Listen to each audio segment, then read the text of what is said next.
story begins in June of 1561, in the bustling city of Cadiz on Spain's Atlantic coast. It is from here that many set out to brave the challenges of a new world. For it is said that beyond the Atlantic, fame and fortune awaits the fearless and the brave. It is this hope which one day leads a young man to embark on a long journey after a number of hapless years. But hope has the most powerful enemy, fate. And so it comes to pass that the ship is beset by a terrible storm, but a few days' journey from the New World. The storm damages the ship severely, and a huge wave sweeps the young man overboard. The next morning, he awakes, senses befuddled, and all hope gone. But this time, fate proves gracious, for the accident took place on the busy trade route between St. Augustine and Port Royal. And so the young man, clinging to life with the last remains of his strength, is rescued by a Spanish merchant ship. Delighted that they were able to rescue a fellow countryman, the ship's sailors listen avidly to news from the home they have not seen in so long. An elderly passenger mingles with the sailors, and his eyes light up when he hears of the young man's origins, for he too is from Cadiz. His name is Pedro de Vega, and he is the Spanish Viceroy's commercial attaché. It is at his side that the young man enters the New World, breathing deeply of its heady scent.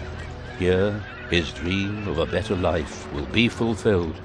Of that he is sure, and his newfound friend promises to help him along. Once again, allow me to welcome you to Port Royale, the seat of the Spanish Viceroy here in the New World. I will help you settle into your new city more quickly. I have had a small ship anchored in the harbour for you. You will find the city's most important buildings near the market square. Click them to perform different actions. There you will also find your first warehouse. I will get back to you once you've sold your first goods in another city.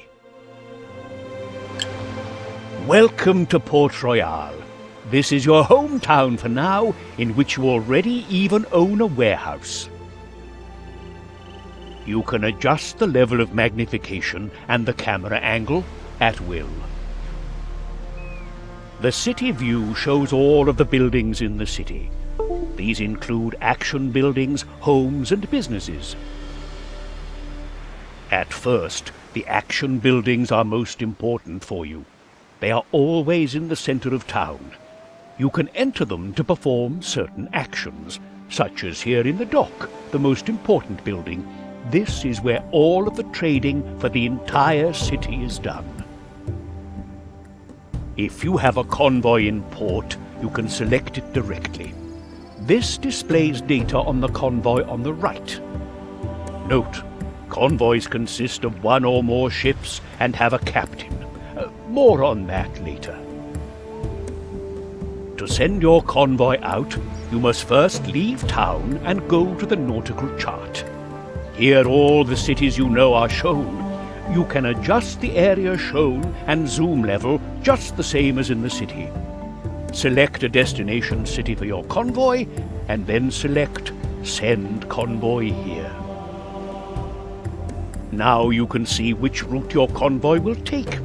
If you have nothing else to do, you can also speed up time. Once your convoy has arrived in another city, you can then trade there. You can either enter the city or trade directly between the city and your selected convoy. In the trading window, the goods on board your convoy are displayed on the right. In order to sell them, select the goods and move the slider towards the city. Then confirm the trade. I will explain the significance of the prices and quantities displayed later.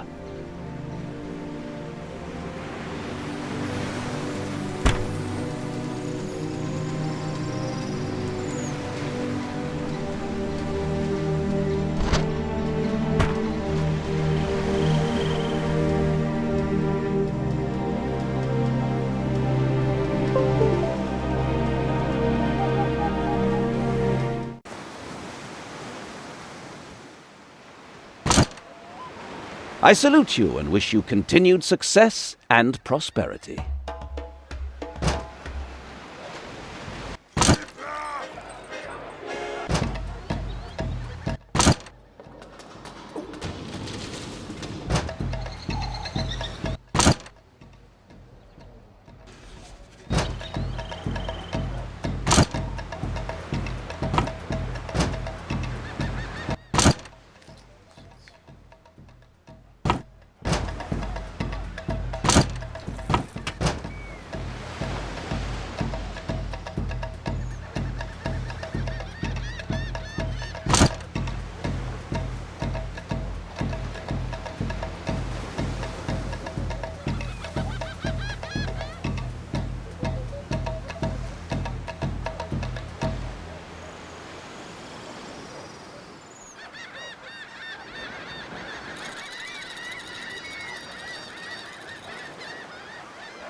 Now that you know how to transport goods between cities, you can do me a favor.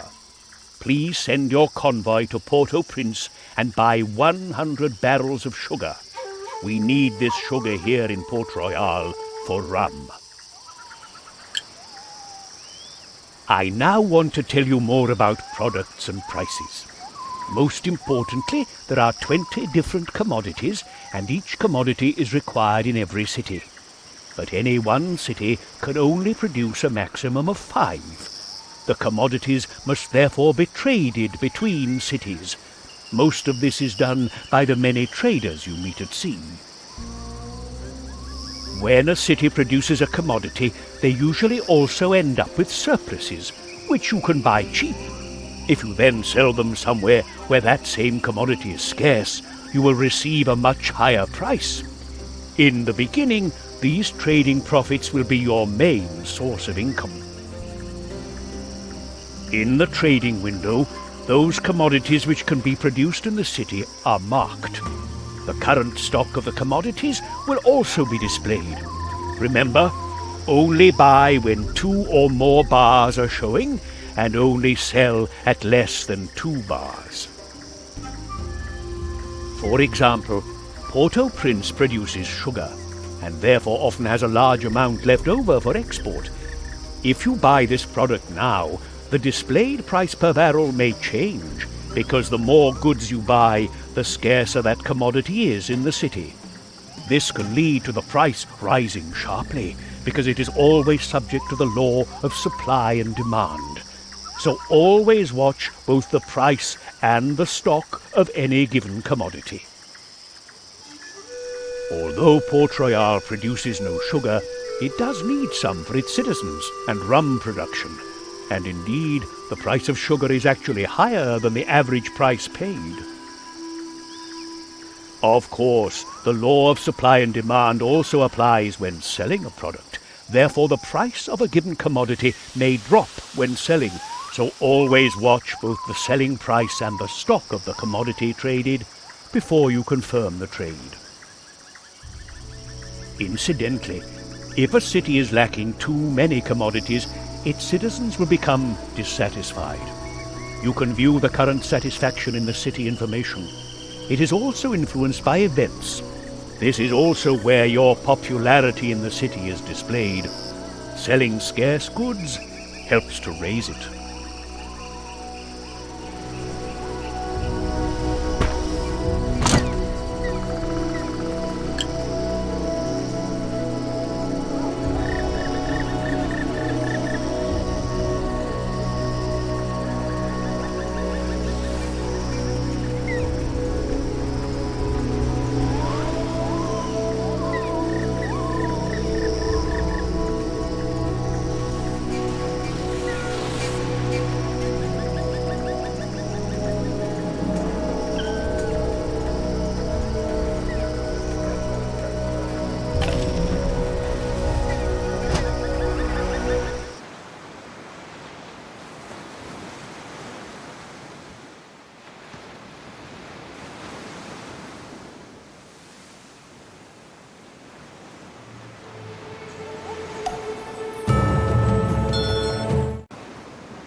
Good. Now you know how to earn gold through trading. No matter which path you follow later, never forget that you must keep an eye on prices. Don't worry, you will find that it soon becomes very easy. And that's important because you will need a lot of gold if you want to achieve a higher rank. Higher ranks open an entire host of new possibilities. I leave you alone for a while now, as I have an interview with the Viceroy. I'll be back soon. You are sure to have noticed this area of the HUD. Your current cash balance will be displayed here. Above that is your current rank and your progress towards advancement to the next rank. Initially, progress is determined solely by your assets, whereby those assets consist not only of your money, but also your buildings, ships, and goods. As your wealth increases, so does the progress bar. Once it is completely filled, you progress on to the next rank. This is important because you can only perform certain actions once your rank is high enough. For example, you must have a certain rank to speak to architects and governors. You can see what you still need for the next rank in your logbook. It also contains a great deal of other useful information, such as your current reputation among the different nations. But I will tell you more about nations and your reputation later. For now, the important thing is that you attain the next rank.